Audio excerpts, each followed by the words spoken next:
Урматтуу бийлик төөлдөрү, урматтуу Садыр Жапаров, Камчыбек Ташиев, ген прокурор Зулушев, сиздерге элдин атынан жана өзүмдүн атынан кайрылууну көрдүм.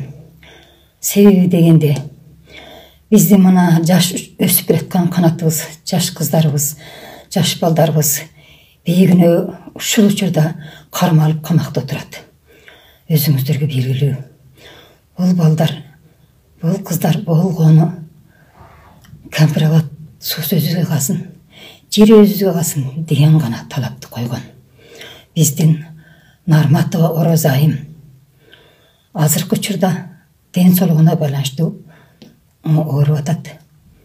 Бул кызды кармашка туура келбейт.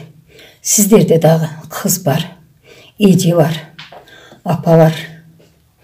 Өзүңүздөрдүн апаңыздарды, эжеңиздерди, кызыңыздарды деги эле эне затын сыйлаган болсоңуздар, Оразайым Нарматованы мынтип кармабаңыздар. Жана дагы башка да активисттерибиз бар. 71 жаштагы Асия Сасыкбаева, Ирита Кара Сартова.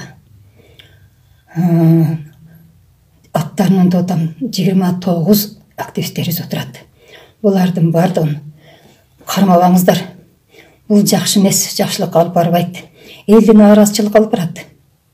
Сиздерден талап кылабыз. Оразайым Нарматованы атасы ооруп турат. Азыркы учурда өзүңүздөргө белгилүү, агасы өткөн, бир тууган, башка уулар жок буларда. Болгон 2 кыз. Оразайым бул жакта отурган болсо, эжеси Москвада атасын карап отурат. Мындай иштер Садыр Жапаров, балам, өзүңдүн башыңдан өткөн. Ошол сенин башыңдан өткөн маалда да биз күйгөнбүз, биз жүгүргөнбүз. Садыр элди башкарат эле. Садыр Кыргызстанды оңдойт эле. Садырдын орду бул эмес деп биз жүгүргөнбүз. Сени азыр колдоп отурган жаныңдагы жан жөкүрлөрүңөр сени сага окшогон бийликтегилерди анга түртүп атат. Силер оппозицияны душман көрбөгүлө. Эч качан душман көрбөгүлө. Оппозиция силерге туура жолду көргөзүп атат. Кыргызстанды. Урматтуу Садыр Нуркожоевич, мен сизге төмөндөгүдөй талабым бар. Кечээки саясий куугунтукта камалган биздин активист жарандарга боштондук берүүңүздү талап кылам. Айрыкча жап-жаш кыз Оразайым Нарматовага. Айымдарга эң улуусу Асия Сасыкбаевага.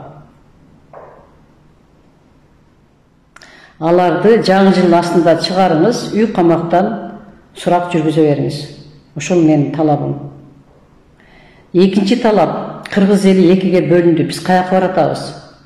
Фейк деп коет экенбиз, азыр эми техниканын заманы экен. Соц тармактардан ар бир адамдын аброюна шек келтирип, экиге бөлүнүп, сен тигисиң, мен булмун. Ушуну токтотуңуз. Ажоо катары сиз токтотушуңузга милдеттүүсүз. Уят иш.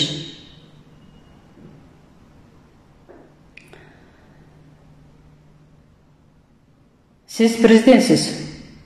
Элдин президенти, кыргыз элинин президенти, ажоосу, атасы деп эсептелесиз. Ар бир кишинин тагдырына жоопкерчиликсиз.